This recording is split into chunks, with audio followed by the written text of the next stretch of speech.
करना है तो बाहों में आओ, इशारों में क्या दिल टूट गया बेवफा हो गए वो मेरी निगाहों में।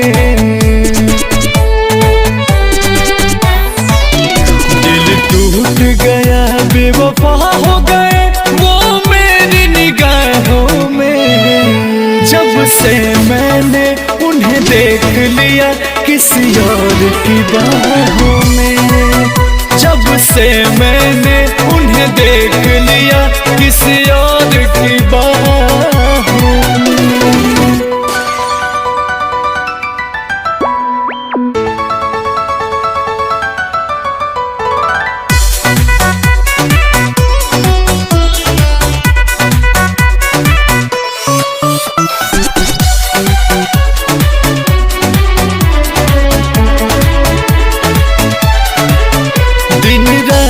पिए हमने आंसू इन जख्मों के, मर के भी न कम होंगे मिल दर्द जो अपनों से।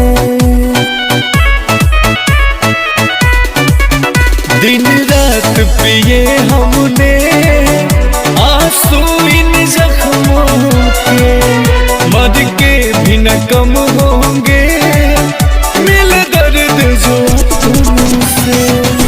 मिलते ही नहीं बेदर्द कहीं अब प्यार की राहों में। जब से मैंने उन्हें देख लिया किसी और की बाहों में।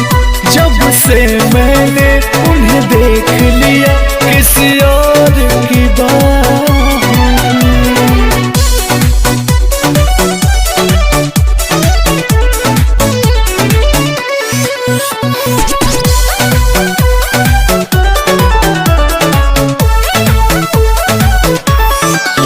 हद से ज्यादा मुझको कभी प्यार जो करते थे, हर बात पे हंस के जो बाहों में भरते थे। हद से ज्यादा मुझको कभी प्यार जो करते थे, हर बात पे हंस के जो बाहों में भरते थे। कटती ही नहीं रहते हैं उनकी अब मेरी पनाहों में। जब से मैंने उन्हें देख लिया किसी और की बाहों में। जब से मैंने उन्हें देख लिया किसी और की बाहों में।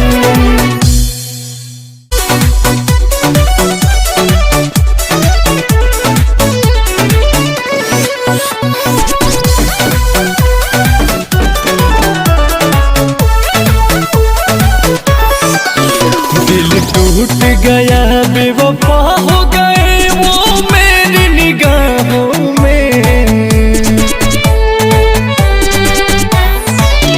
दिल टूट गया बेवफा हो गए वो मेरी निगाहों में। जब से मैंने उन्हें देख लिया किसी और की बाहों में।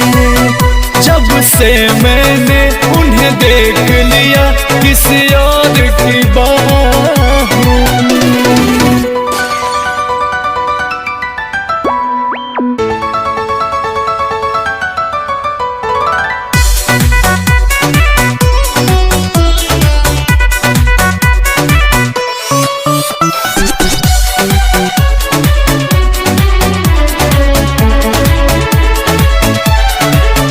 दिन रात पिए हमने आंसू इन जख्मों के, मर के भी न कम होंगे मिल दर्द जो अपनों से। दिन रात पिए हमने आंसू इन जख्मों के, मर के भी न कम होंगे मिल दर्द जो तुमसे। मिलते ही नहीं बेदर्द कहीं अब प्यार की राह देख लिया किसी और की बाहों में। जब से मैंने उन्हें देख लिया किसी और की बाहों में।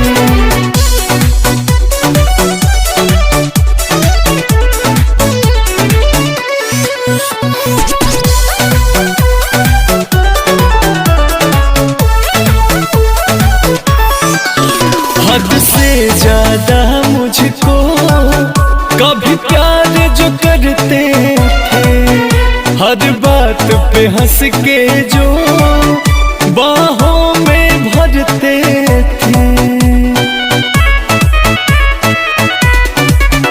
हद से ज्यादा मुझको कभी प्यार जो करते थे, हर बात पे हंस के जो बाहों में भरते थे। कटती ही नहीं रहते हैं उनकी अब मेरी पनाहों में। जब से मैंने उन्हें देख लिया किसी और की बाहों में। जब से मैंने उन्हें देख लिया किसी और